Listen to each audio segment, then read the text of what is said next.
quite a strong movement in the wake of the exile from Spain and the troubles the Spanish Jewry had on the part of the Kabbalists and other popular preachers to blame the fact that many Spanish Jews were not spending their time learning Gemara and Mishnah, but were delving into secular topics and secular subjects, especially metaphysics. That is the philosophy of God and creation of the world and whether God intervenes. And Aristotle was responsible for a lot of Jews losing their, if you like, I can be somewhat cynical and say Prostfrumkeit, and becoming much more skeptical. So the Touchbets, however, starts from an entirely different perspective. And let's have a look at how Rabbi Duran sets about the issue. And you will remember, of course, that he was much more urbane and accomplished than the Rivash. Rivash came from mainline rabbinic Spanish 15th, 14th century Rashi Yeshiva, whereas the Touchbets was a physician. He lived in Majorca.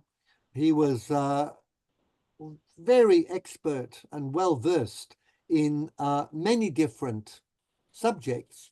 So we would expect perhaps something different from him. So let's see what the Touchbets has to say. And I'm going into share screen. And so I am in the share screen. As we said last time, he wrote, in addition to his Tshuvot, commentary called Magen Avot. Now, in his Tshuvot, he actually does have a tshuva about secular subjects, but it's done in rhyming Hebrew.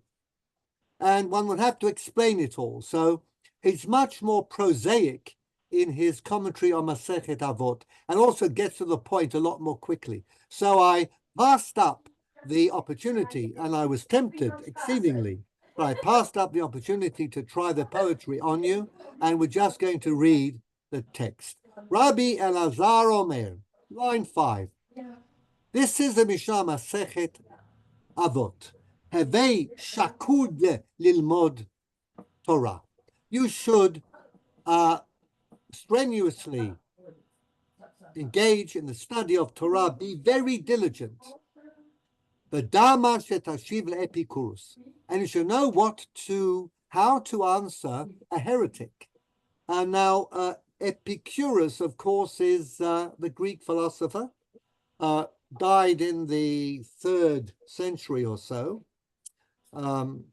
He followed Democritus and some other nice philosophers. Actually, he's given a bad deal, but I'll say a little about him shortly.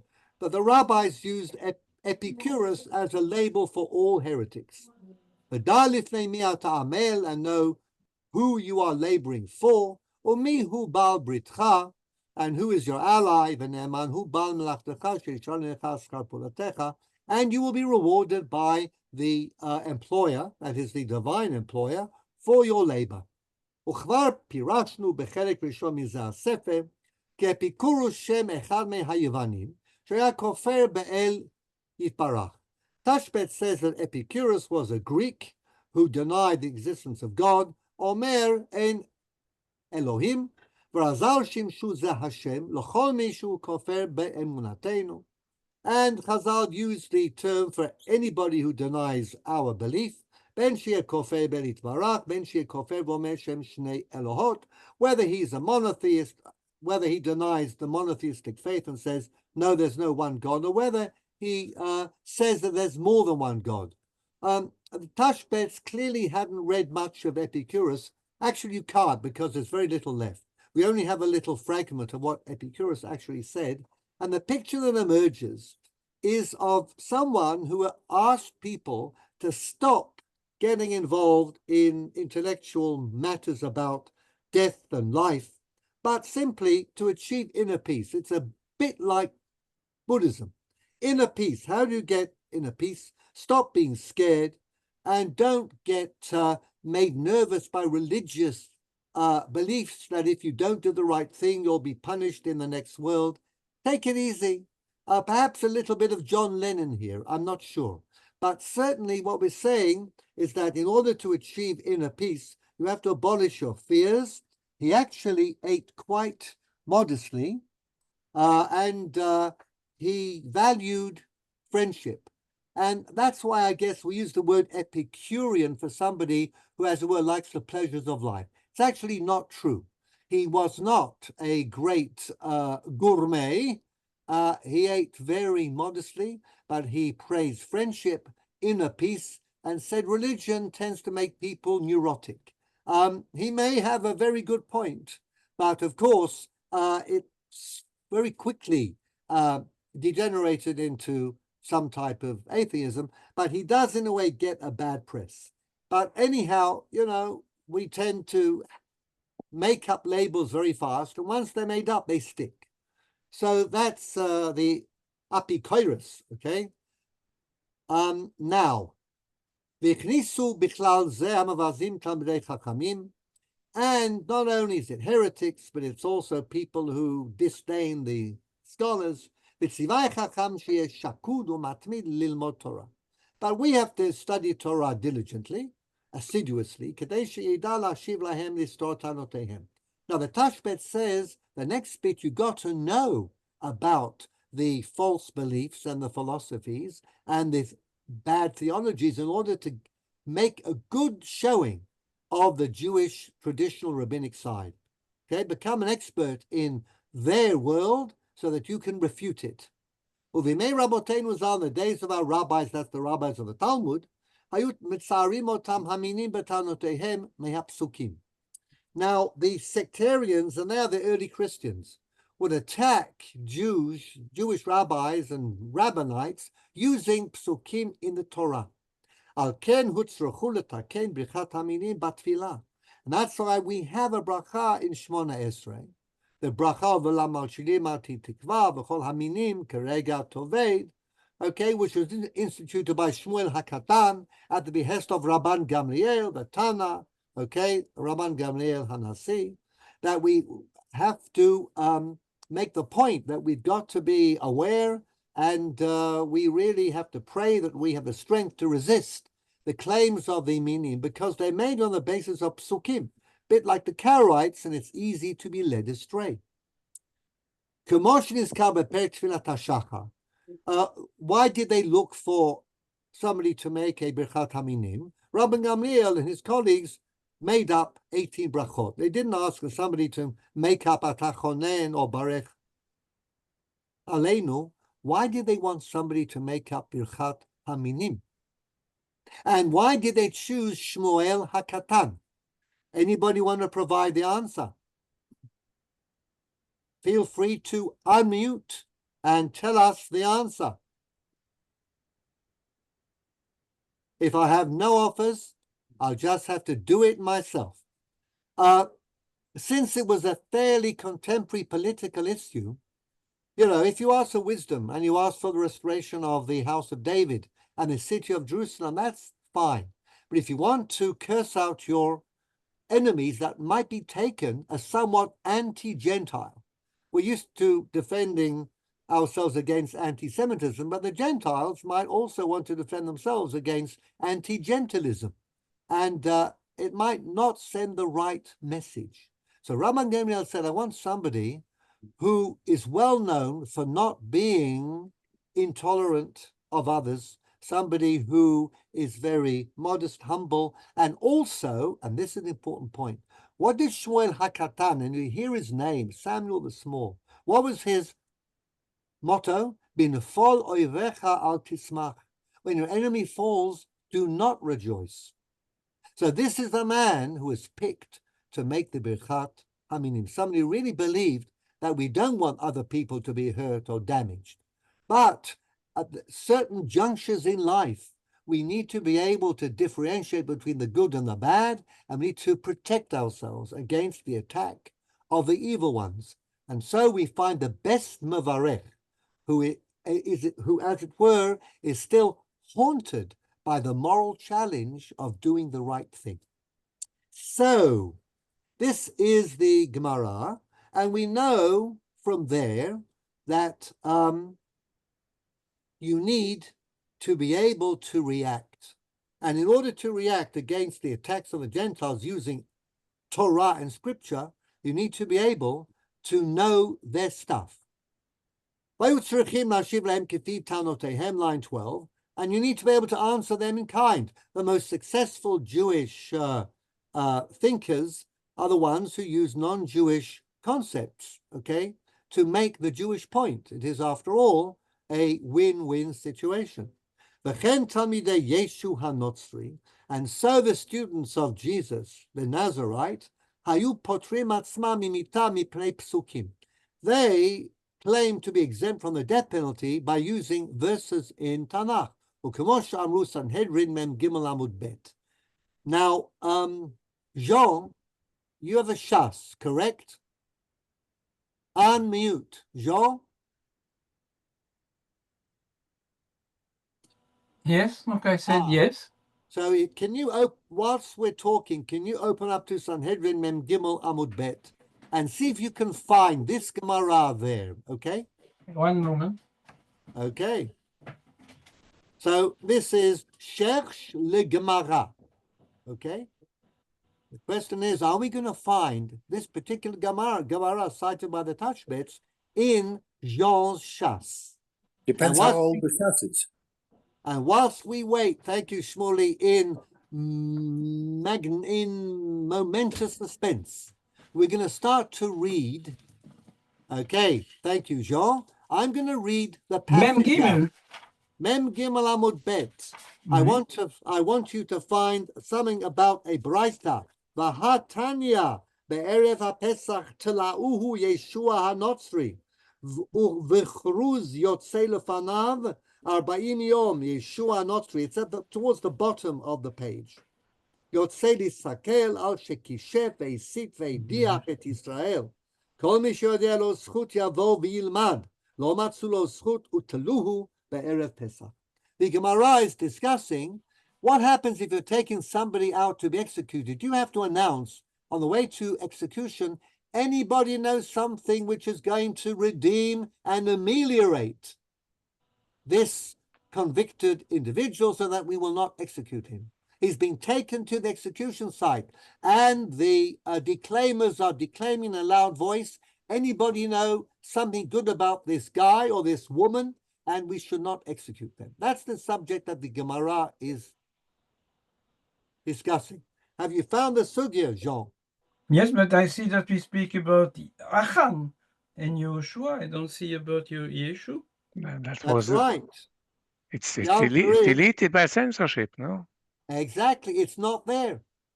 It's not on Daf Mem Gimel Amud Bet, and it's not anywhere in our Shas. Jean, do you have a Shas Vilna? It's a copy of Vilna, yes, suppose. Copy of Vilna. So it's not there. 1879, the first Vilna Shas. You can look for all you want. You'll never find this passage. But the Tashbetz is citing it on Sanhedrin, and it's a very interesting passage. So now put the Gemara to the side, Jean. Tashbetz could not say it Mem Gimel because the Shas of Venice was not yet printed. You're absolutely right. Mem Gimel is what we put in, but he does cite the Gemara. And we have the uncensored version because we have manuscripts. And they contain the bits of the Talmud that were taken out by the censor.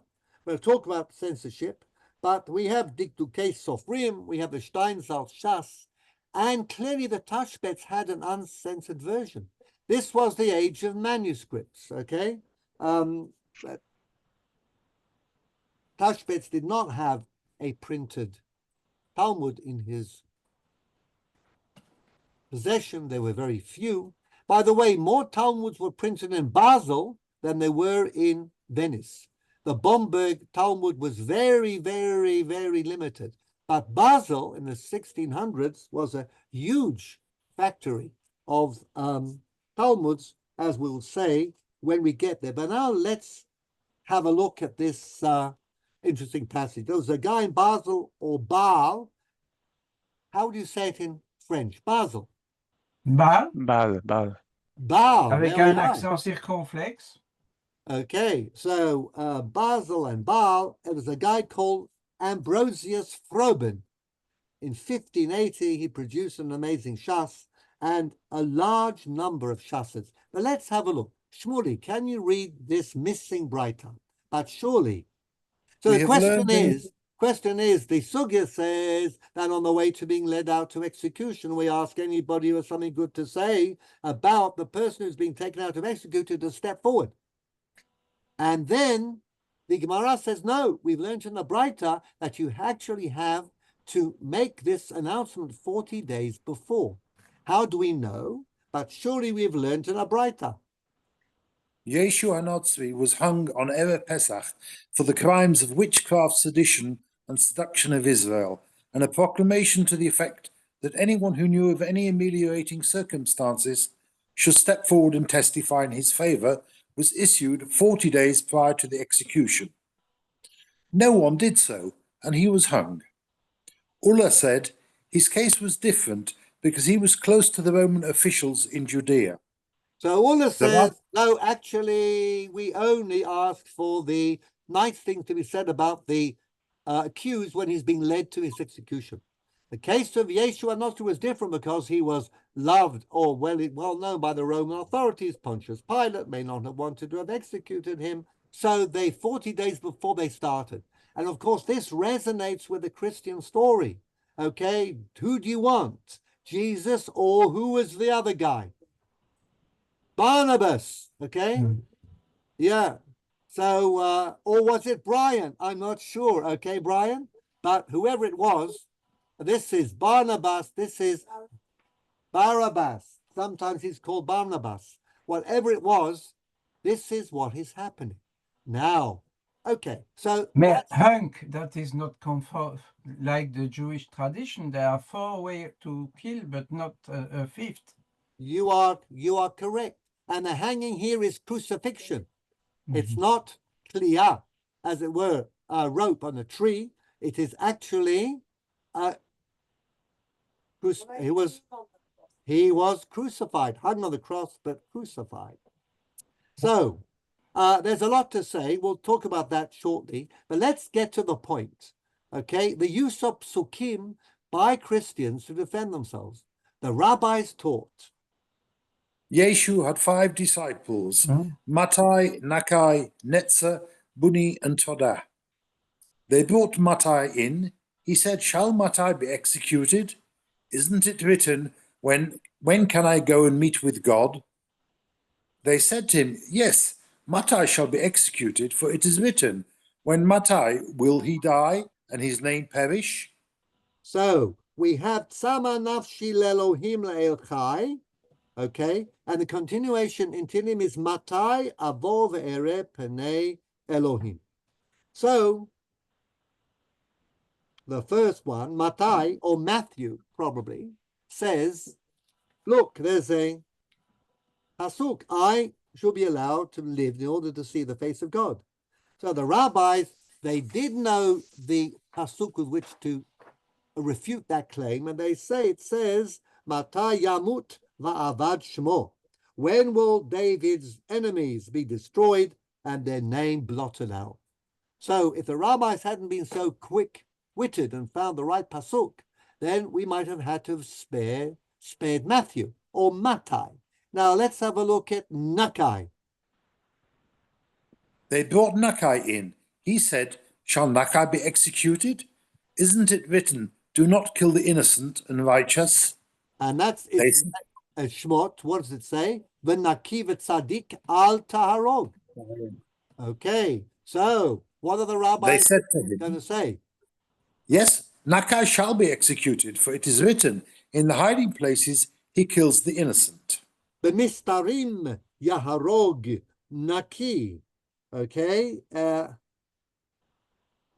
the hiding places, God finds the evil ones. They conceal themselves and they carry out their hits. They kill people because it's all undercover, as it were. The mafia, okay? You don't know. Well, because it says the mistarim yehareg naki. Naki shall be killed. Who's the Naki? That's Nakai. Nakai is his name. But his pasuk is Benaki v'tzadik al tarog, and they find a pasuk that says b'mistarim yehareg naki. The context is immaterial. I'm just giving you the context so that you know the pasuk. This is simply playing with the psukim. Okay, we'll get onto virgins shortly. But Brian, you're next. So they brought Netzer, line 25. They brought Netzer in. He said, "Shall Netzer be executed? Isn't it written, and a branch shall grow out of his roots?" They said to him, "Yes, Netzer shall be executed, for it is written, but you are cast out of your tomb like a rejected branch." Now, the first pasuk you should know, because the Netzer misharashav yifrach, it comes after a very famous pasuk, v'yatzachoter migeza yishai. Yishai. Okay, remember that. V'yatzachoter, a branch will come out of the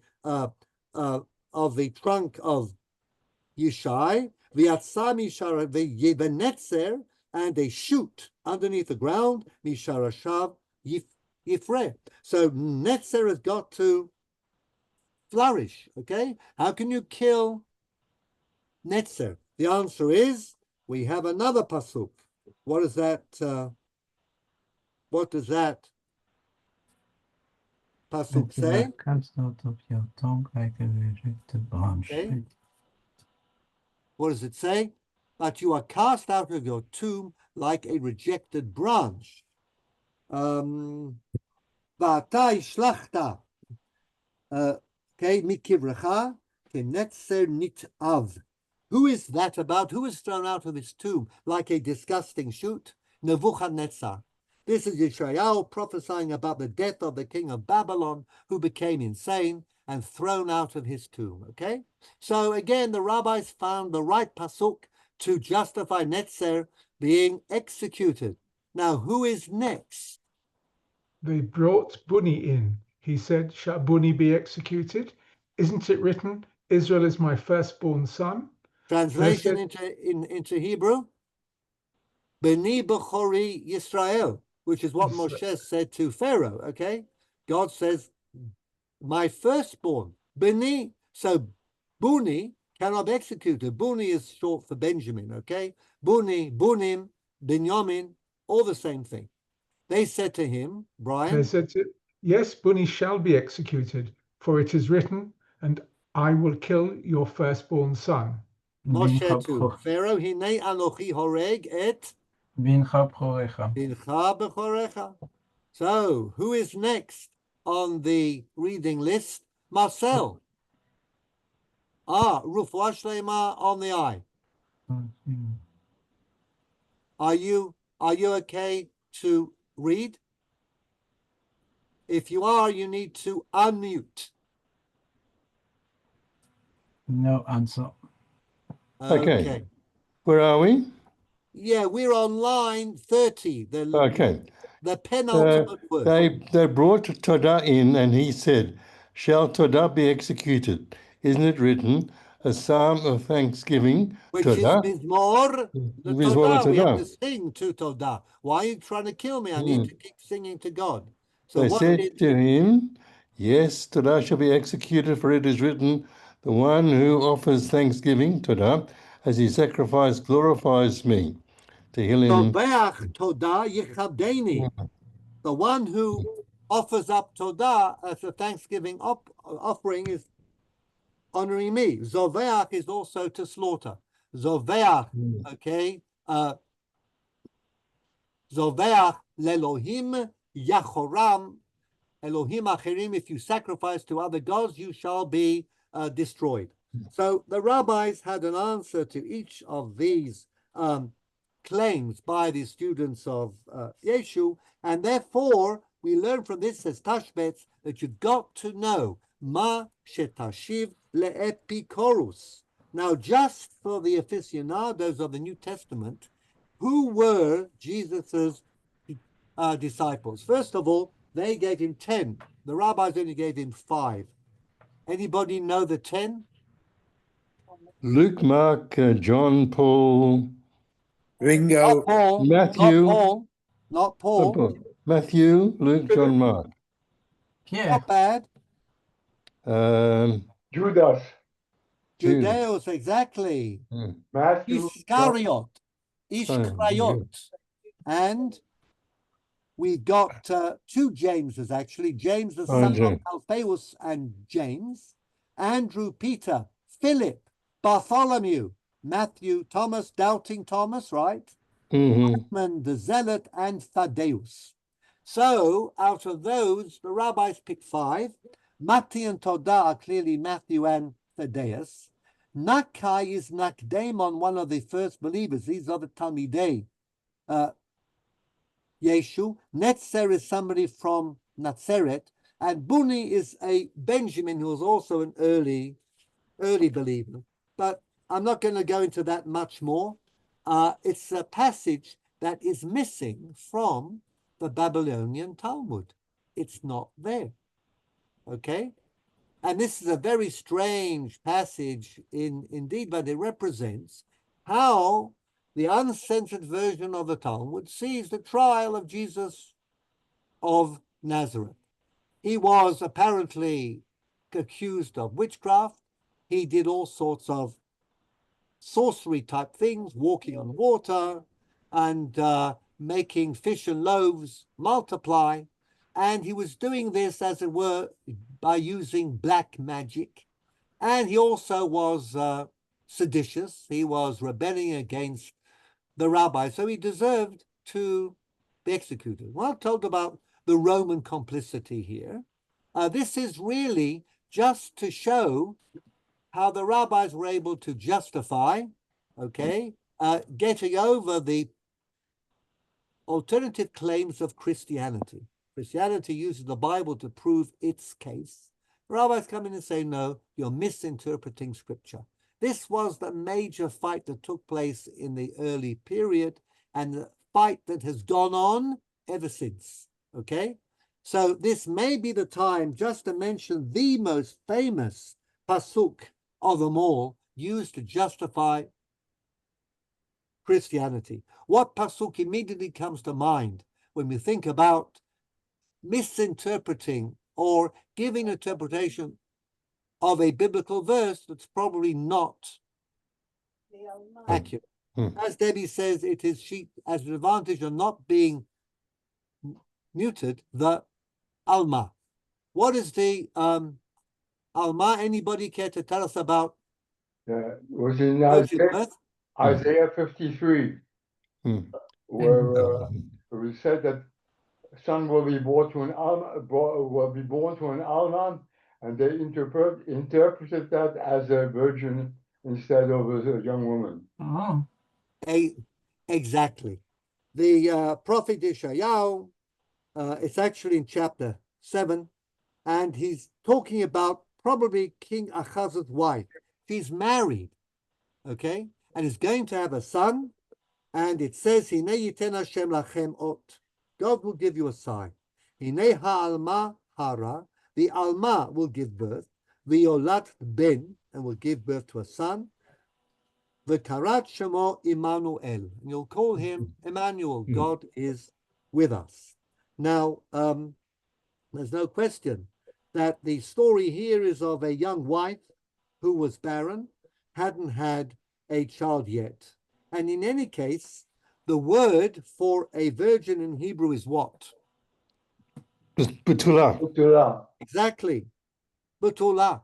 And in Mishlei, we find a pasuk, derech gever be'alma, the way of a man with a young woman, to describe a sexual relationship. So clearly, this cannot be a virgin, neither the context nor the meaning of the word.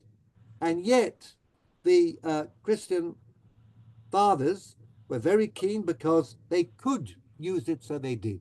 And this argument was used time and time again in disputations with Jewish rabbis, and Jewish rabbis had to trot out all of this about, well, it's not a betula, and the context doesn't refer to a woman who's a virgin. She's a married woman. It's either King Achaz or King Chizkiyahu. They're going to have a son. He's going to be called Emmanuel.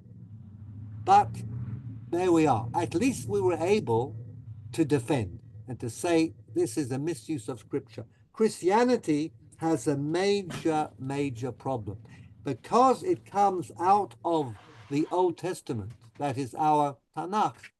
It has to justify itself. And therefore, it's very important. And this is a problem that Christians have had ever since. They accept the Tanakh, but they say the Tanakh is there to forecast the coming of Yeshu HaNotzri. But if it doesn't, then they are, as it were, in French, we'd say in stoch.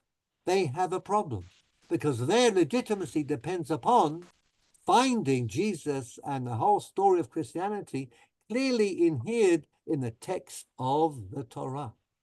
And it didn't happen like that, as far as we are concerned.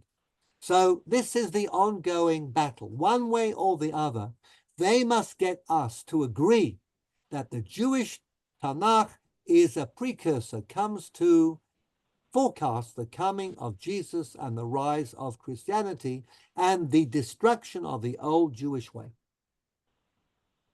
And until they can get that achieved, they're always going to be attacking us one way or the other. It's very difficult for Christianity to give up that particular struggle. So that's probably the most famous example. And of course, the Greek for virgin, anybody know the Greek for a virgin? Parthenos. Parthenos, is, as it were, becoming pregnant without intercourse. The Jewish tradition has, again, played on this somewhat, not very charitably. Jean, how would we refer to Jesus Christ in Agudas Achim? You wouldn't say Jesus Christ. What would you say? The Nittlichreis? No, that's the night. How would you refer? Out to write that. Oisoi Hoish is in Hebrew, but how do you say it in Yiddish? Anybody heard of Yoshka Pandrik? Yoshka Pandrik. Yoshka Pandrik, okay? Now, what's Yoshka Pandrik? This is very interesting. Yoshka is short for Jesus. Yoshua, Yosef too, Yoshka, the little Jesus. Pandrik is a play on Parthenos, because according to one of the censored passages in the Talmud, Jesus' mother Mary had an affair with a Roman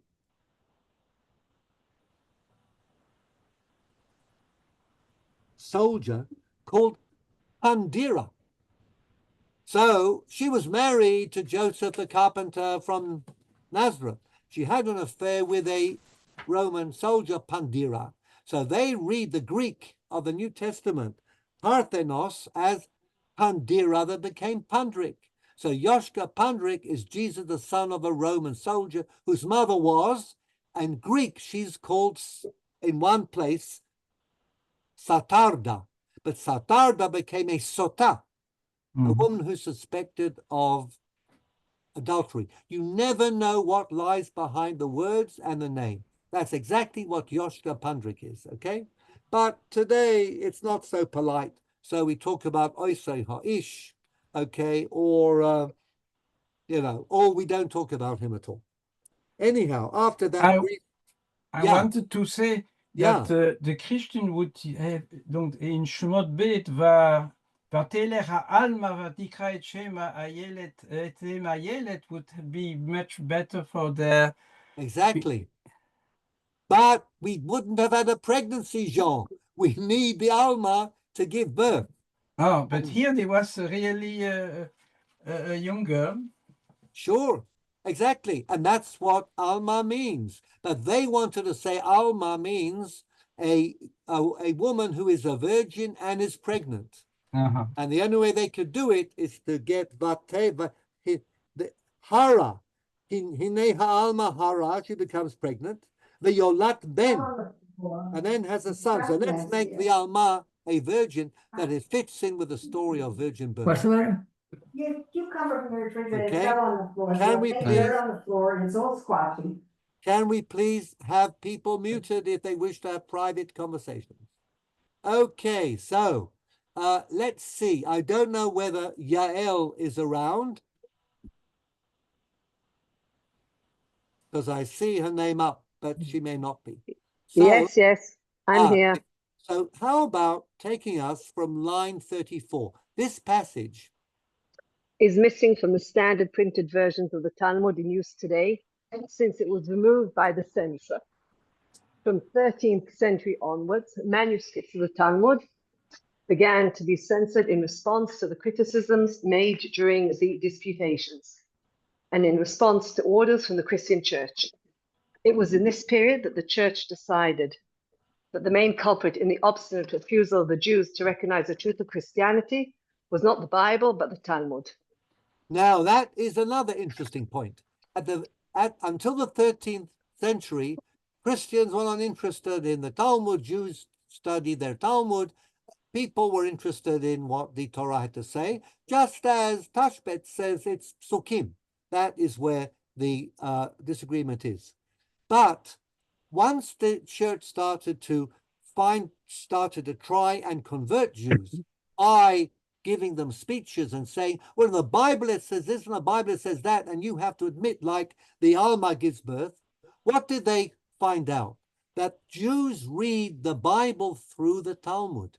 And many of the Christian uses of psukim in the Torah are explained away by the Talmud. We do the same today. If people attack our Torah and say, look, you've got horrible things in there like capital punishment and slavery and mistreatment of women, we give them a Talmudic interpretation that says that slavery is only a halfway house on the way to abolishing slavery, and the sotah is there, or the Goel Adam is there to get rid of the idea of blood vengeance. We are all conditioned by the Talmud. And then the Christians twigged. They said, the reason why we cannot convince the Jews to read the Bible our way is because their heads are full of Talmud. So let's burn the Talmud, get rid of the Talmud, or censor the Talmud and take all these not very flattering passages about Christianity out, including the one about the 5 students of Yeshu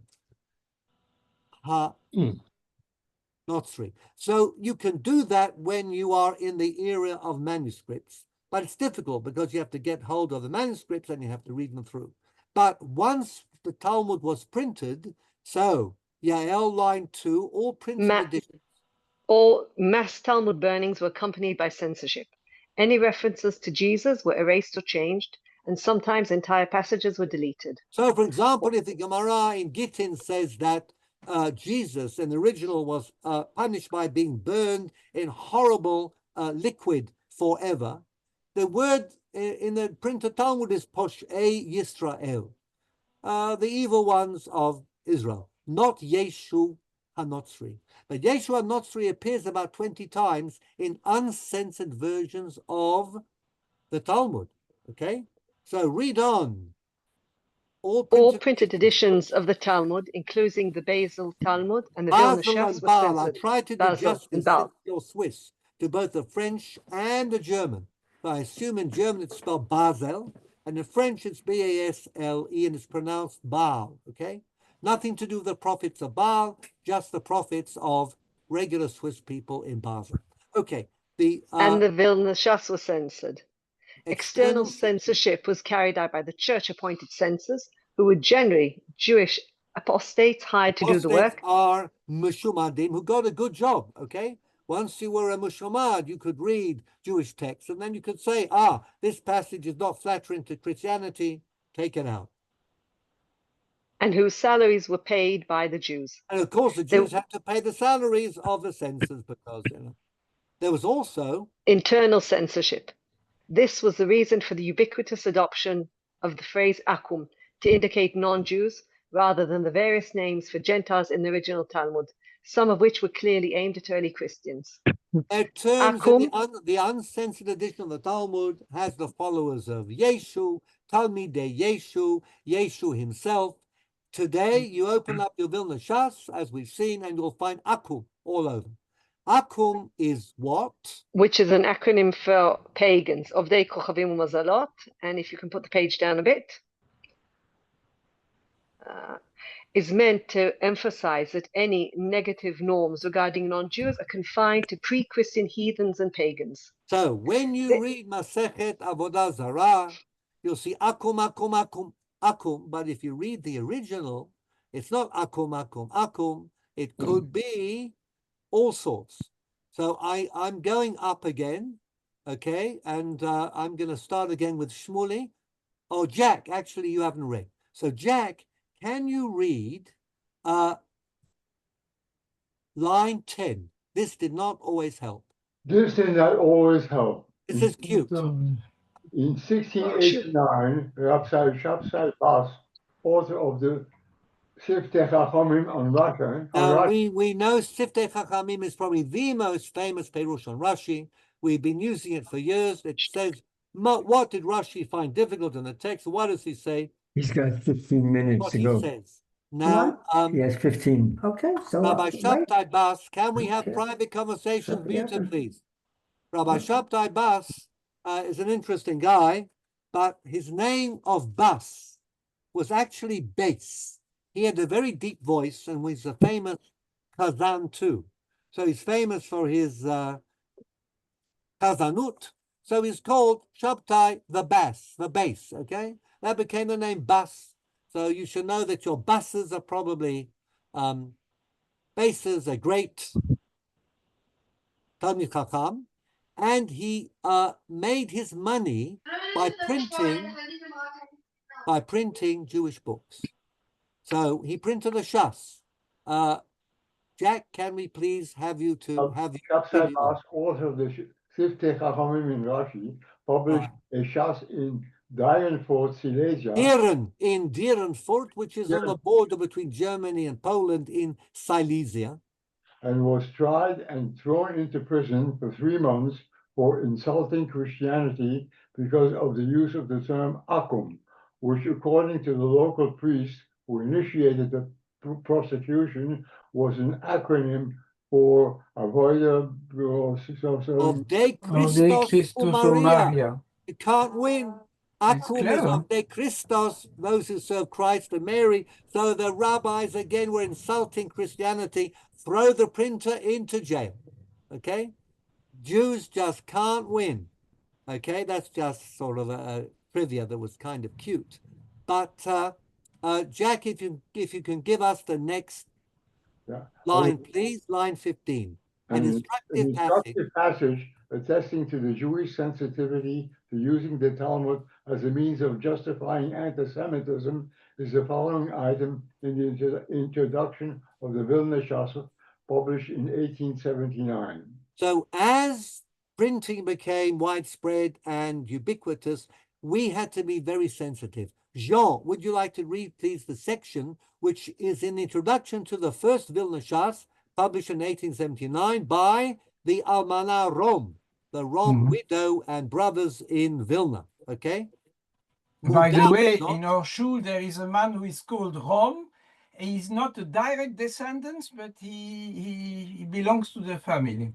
It was a very large family, and indeed there are many Roms, well, several Roms, and the ones who are Litvaks are often associated with Ha'almana v'ha'achim Rom, okay? Yes. The publishers of the Vilna Shas. So what do they say? מודעת זאת בקרב הארץ שכל מקום שבא בספרי רבותינו ז"ל שם עקום, גוי ונוחי וכדומה, הכוונה על אומות העולם אשר היו לפנים. Okay, so this is the Vilna Shas spelling it out. No, whenever we write Akum or Goy or Nochri, this of course means the old pagans. They're long since gone. Chas v'chalila, no non-Jew today should be tarred by this term, Goy, Nochri, or Akum. It's all in the past. There are no bad people around that we can not have civilized intercourse with today. Et Hashem. Lo yadu Oh, and the non-Jews today, they know about Hashem, okay? They are truly loved and under the umbrella of our God. V'halchu. V'alchu acharei hahevel v'yihavlu. That, of course, is from Yirmiyahu, in that the pagans, they went astray and they made idiots of themselves. But today's non-Jews in Russia, Lithuania, those wonderful officials of the Tsarist government, all those goyim around us, wonderfully saintly people, and we have everything in common with them. You believe that? You believe anything. V'lochen, העמים אשר בצילם אנו חוסים, ומחויבים אנחנו להתפלל בשלומם ולדרוש את טובתם בכל לב. And of course, the people around us, they give us protection. We live in their shadow. We have to pray for them. A prayer for the French Republic, can I say, or the Tsar, okay? And we have to always want good for them, and it has to be b'chol lev, in all sincerity. By the way, there's a play on Broadway called A Prayer for the French Republic. Anybody see that play? Oh, okay. It actually wonders why Jews in France are still praying for the French Republic when the French Republic is not protecting its Jews at all. This is a typical passage of that sort. Okay, so we're going back then up the list of the English readers, and Shmuley, line 20. There are about 10 censored passages in the Gemara dealing mainly with the Yeshu that were preserved and may be found in the Dikdukei Sforim and in the Steinsaltz Talmud. Also in Chesronet Hashas. Others may have been lost entirely. There's a whole book called Chesronet Hashas, okay? Things which are missing from our Shas, and it goes through a huge amount of passages, mainly to do with Christianity. That was the big issue in the days of the Tanaim, very clearly, and the Talmud has a lot to say. Just going to say one more thing before we get back to the Tashbetz, which is what we're meant to be doing, but exciting things crop up all the time. So, that passage that we read, Jesus was taken out to be executed. Nobody could be found to say anything good about him, okay? They chose Barnabas, Barabbas, or Brian, whoever it was, instead, okay? It seems to be okay with the idea that Jesus was, in fact, basically prosecuted and found guilty and sent to his execution by the Sanhedrin, by the high priest, Caiaphas. And most of us are very sensitive. Most of us would like to put the blame entirely on the Romans. Although in the Gospels, of course, Pontius Pilate is painted as a fairly friendly character to the Christians, and the blame is put upon the Jews. The Babylonian Talmud didn't have to deal with Christianity. Most of the time during the Sassanid period, the dominant religion was Zoroastrianism, and the Talmud is careful not to say nasty things about the Zoroastrians, except here and there. But it clearly was not unhappy to make the Sanhedrin responsible for the death of Jesus Christ. Now, we are much more sensitive. The late Justice Chaim Cohen, okay, a member of Bnei Kiva in Germany, came to Israel, was a Kohen, fell in love with a Grusha, and he studied in Merkaz Harav, but he actually left most things in relation to Orthodox Judaism. He wrote a little book called Mishpato Umoto Shel Yeshu HaNosri, the trial and execution of Jesus. And he says it could never have been done by a Jewish court. Couldn't have happened on Erev Pesach. The Sanhedrin doesn't sit on Erev Pesach. Couldn't have happened at night because the Sanhedrin cannot judge a case at night. The Tliyah is a crucifixion. Nobody was crucified. The Jews didn't have any capital jurisdiction, could not give out any death penalties in Roman-controlled Judea, etc., etc., etc. And yet the story we read seems to be not very concerned about who is blamed for killing. Remember, it said he is guilty of death. It says kol machashefa lo techayeh, and machashef is in the same category. And he did all sorts of things. The Talmud, by the way, is two other passages saying that the miracles attributed to Jesus were all as a result of what we might call black magic. Okay, therefore he was a wizard and a sorcerer, and he was a sorer. Okay, he wanted to overthrow the authority of the Kohanim, the Bet HaMikdash, the Nasi. So he was a Zaken Mamre. He was a sorer. Therefore, he deserved the death penalty. Everything depends upon from where you are coming. If you are sensitive to non-Jews, Jew like Chaim Cohen, who was a justice on the Supreme Court, and you really don't want to be blamed for killing Christ, then you'll use everything you can to say, we could never have done that to him. But if you go back in time to the Babylonian Talmud in Sassanid Persia, not much of a problem. You want to be on good relations with the Zoroastrians, but the Christians don't really matter too much. So there are different stories out there, just so that you should know. There are many different ways of skinning a cat. And that was not personal, Brian. I wish long life to the feline creature who made a brief appearance a little earlier on, okay? But there are different ways. It's all a matter of historical perspective. So having said all of that, having talked a little about censorship, explained why Jean couldn't find this passage in his Vilna Shas, okay? Let's continue. We haven't done much. For the rest of the time we have, I'm going to read a little about a little Tashbetz, okay? So we read on. וכן הרבה בתלמוד שהיו משיבים למתפקרים בתורה, להשיב להם לפי טענותיהם. This, we find that there are many conversations recorded in the Talmud between a rabbi and a non-Jew. Most of us have learned some of these passages. Often it's a pagan. It is often a Roman matron challenged Rabbi Yeshua ben Hanania and said, explain this pasuk to me, explain that pasuk to me. It's surprising. And then Rabbi Yeshua ben Hanania comes up with the answer, okay? So there was a shared scripture amongst not only Jews and Christians, but even paganized Romans living in Eretz Israel or having a connection with the Jewish scripture. Even Matronitas. Exactly. Hahim matrinota. Okay, would say this, that, and the other. So Tashbetz says you've got to know how to answer those who attack. And now I'm going to not read so much Hebrew, but give you sort of the gist in English. After the Talmud too, the Gaonim needed to answer the Tzdukim, the Sadducees. And remember, one of the reasons why Rabbi Eliyahu Mizrahi said we should engage with Karaites is so that we develop sharpness in Bible studies.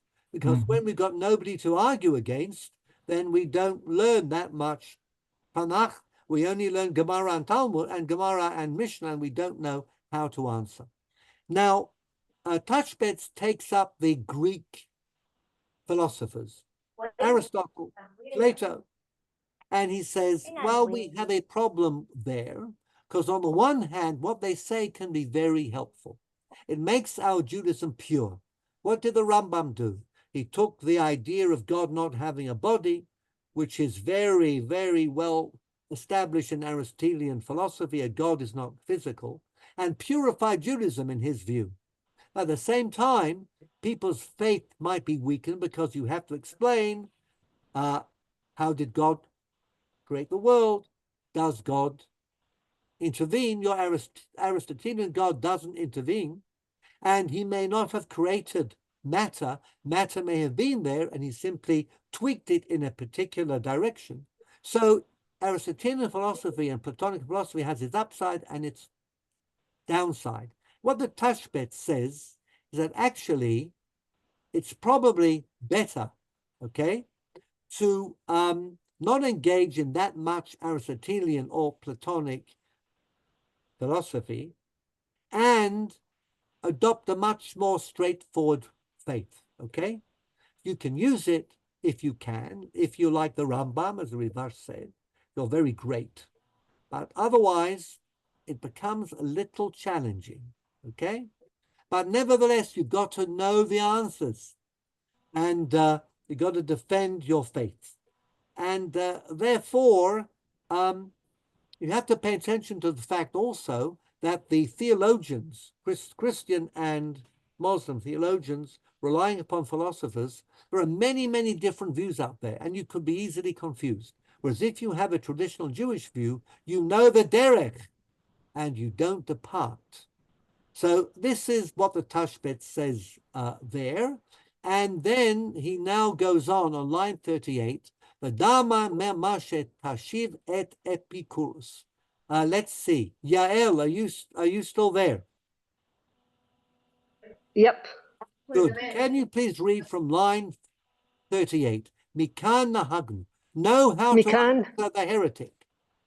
מכאן נהגנו היתר בעצמנו ללמוד החוכמות ההם. Now says the Tashbetz, this is why we justify reading widely. Aristotle, Plato, Christian works, Muslim works. We have to know what they're saying to know how to defend ourselves. כדי שמדברי עצמם נשיבם, לומר להם כי אין להם ראיות לסתור דברי תורה ונביאים. We have to know that their interpretations of Torah and Nevi'im, and remember, Islam too. And Tashbetz found himself in a Muslim society in North Africa. They used psukim, they used images taken from our Torah. Moshe, Yoshua, Yitro, they're all there, okay? So we're always living in a world in which we are caught between, on the one hand, the desire to replace us, but on the other hand, the need for us to agree that we are replaceable. And that's why we're always going to suffer this antagonism. ואין זה בכלל. ואין זה בכלל מה שאמרו, ואלו שאין להם חלק לעולם. רבי עקיבא אומר, אף הקורא בספרים החיצוניים. Should be לעולם הבא. Rabbi Akiva says ספרים החיצוניים. We talked about this.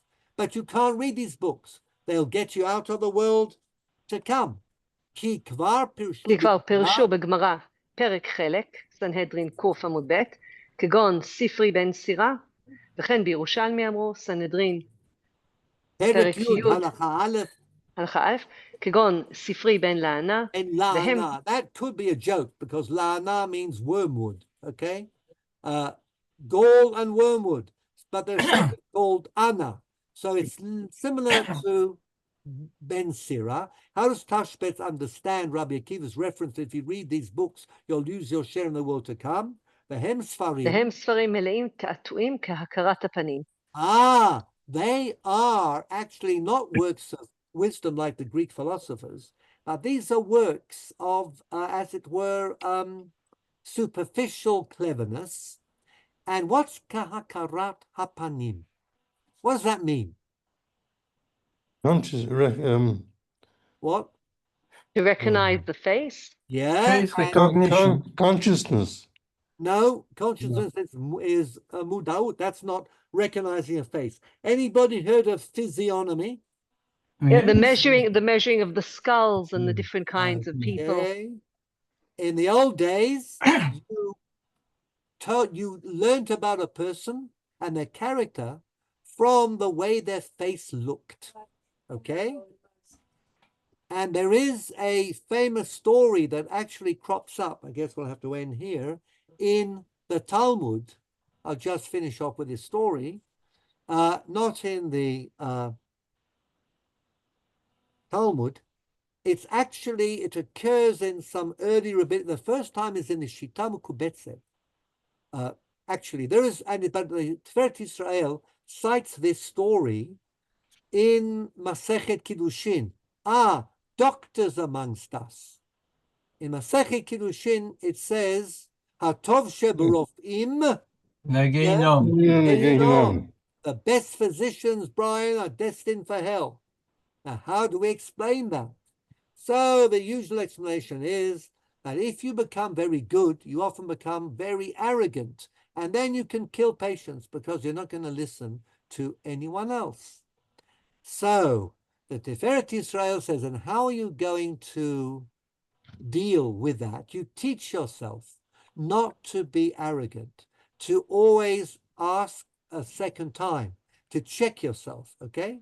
And you can change the tendency to be arrogant because you're such a marvelous physician, but you have to train yourself not to be arrogant. You can, in fact, change that drive of physicians to be arrogant, okay, by exercises in humility, exercises in checking yourself. I think we're going to stop a share because if I tell you the story, then that's more or less our time. So the Tiferet Israel says, I can prove that you can change even the most deep-seated personal characteristic or personality attribute. We have a story, says the Baal Tiferet Israel, Rabbi Israel Lifshitz in the 18th century. A story in the Shita, Mukubetzet, that Moshe was in the wilderness. And the king in Arabia heard about the great Moshe, such the best of all people. And he was very curious. So he had a physiognomist in his court who could tell people's character by their facial features. And he had an artist. So he said, artist, go to the wilderness of Sinai, paint me a portrait of Moshe, and bring it back. And the physiognomist will give me, of course, anonymously, a report on this man's face. And so it happened. The artist brought back a picture, and the physiognomist wrote a report, and the king of Arabia looked at it and was absolutely shocked. This man, said the physiognomist, is totally evil, homicidal, psychopathic, sociopath, the worst possible man that could ever be. King is absolutely flummoxed. How can this be? This is the great Moshe Rabbeinu, the choicest of all human beings. So he says to the artist, you got it wrong. And the artist says, no, I painted him exactly as he was. The physiognomist, you faked your Harvard degree in physiognomy. You're not a physiognomist at all. You're a charlatan. No, he said, look, this is my degree, and I'm absolutely sure that my analysis was correct. The king doesn't know what to do, so he says, you know what? I'm going to Midbar Sinai myself. And he goes to the wilderness of Sinai, and he's there amongst the Israelites. He gets an interview with Moshe. He has the picture. He looks at the picture. He looks at Moshe. The artist was spot on. Moshe says, my man, you look concerned. What's your beef bourguignon? Or what's the problem? So the king explained what happened. He said, my physiognomist must have gotten it wrong. Moshe Rabbeinu says, no, the physiognomist is right. By birth, I was destined to be the most evil of men. But I worked on myself and I became Moshe Rabbeinu. So even the best doctor can avoid the fate of Gehinom by developing the characteristics that prevent him becoming an over-arrogant, physician, and he will therefore be saved from Gehinom and will go straight to Gan Eden. Okay, Brian? Good. Now, what's interesting in this story, it's not actually a Jewish story. And when the Mishnah with the Perush of Tiferet Israel was published, a rabbi in Jerusalem, a Kanai, got very angry. He said, how can you say that Moshe Rabbeinu was born evil? It says, Vatera Toki Tovhu.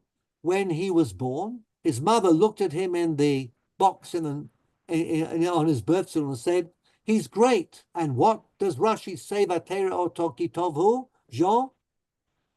Habayit nitmale ora, right? The house was filled with a mysterious light. This v'hinei nar boche, when Bitya comes down and finds him in the Nile. He's a nar. He's well formed in every way. Moshe Rabbeinu was a tzaddik from his birth. How can you say that he was totally evil? And then says this critic, to boot, It's a non-Jewish story. And you know where the story comes from? It's actually in Cicero's Tusculan Disputations. And it's cited in the name of Socrates. Mhm. Socrates was exposed to a physiognomist whose name was Zophorus. Zophorus was a pagan physiognomist in Athens. And he did a physiognomy test of Socrates. Socrates, he said, you're an evil man. The disciples were ready to tear Zophorus to pieces. But what did Socrates say? I was born that way, but I was able to overcome my evil nature by working on myself. Socrates is famous for saying, what? That you have to think about your life, okay? And you have to take the necessary measures to become a good person. And I changed because of my desire to be good. I overcame my nature, okay? So this is what we call Hakarat HaPanim. And Ben Sira and Ben Lana, probably more Ben Lana than Ben Sira, because Ben Sira is actually a copy of Kohelet, more or less. But, and he's Ben Zerah, Jeremiah's son and grandson, a whole story of artificial insemination in a bath. If you're really interested, I can tell you the story next time, another case of vivid rabbinic imagination, okay? But because the gematria of Zerah and Sirah is exactly the same, I'll spare you all of that unless you really press me next time. But this is the type of book you should not be reading. And well said. We do not want to judge people by the structure of their faces. And we know, chas v'chalila, what happens when you make the structure of the face the basis of a racist theory, because in our time, this was all the rage. They believed in it, the Nazis and their racist theories and their anthropology, all of that, okay?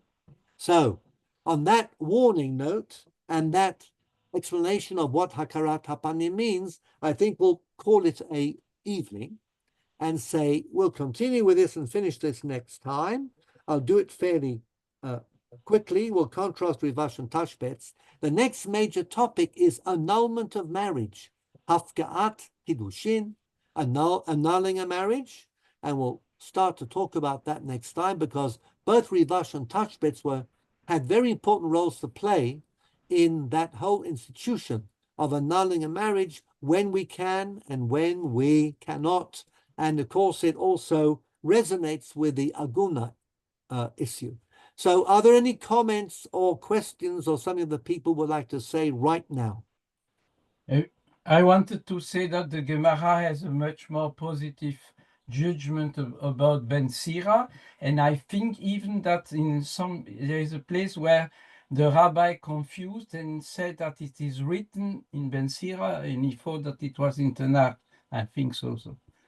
You are quite right. As I said, Ben Sira actually has a very good reputation, but Ben Lana does not. And the Tashbetz is basically not paying much attention there, okay? Mm-hmm. But Chochmat Ben Sira, as I said, is very similar to the book of Kohelet, was in a way a matter of luck that Kohelet got into the Tanakh, and Ben Sira remains part of the Sfarim HaChitzoniyim, part of the Apocrypha.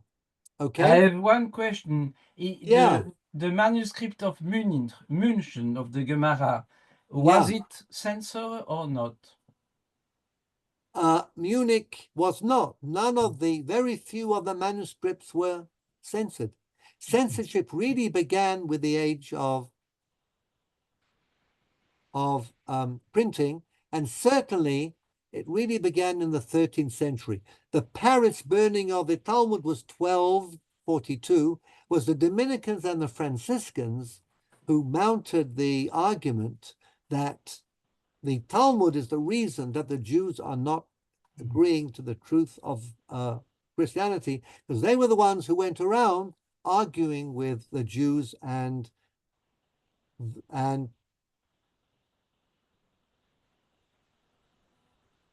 their rabbis. And most of them, the Munich manuscript is the basis for much of the Dikdukei Sofrim. Okay? So on that note, I'll say next week, same time, same place, everybody should be well, okay? And Im Yitzhak Hashem, B'sorot Tovot, as we always say. And thanks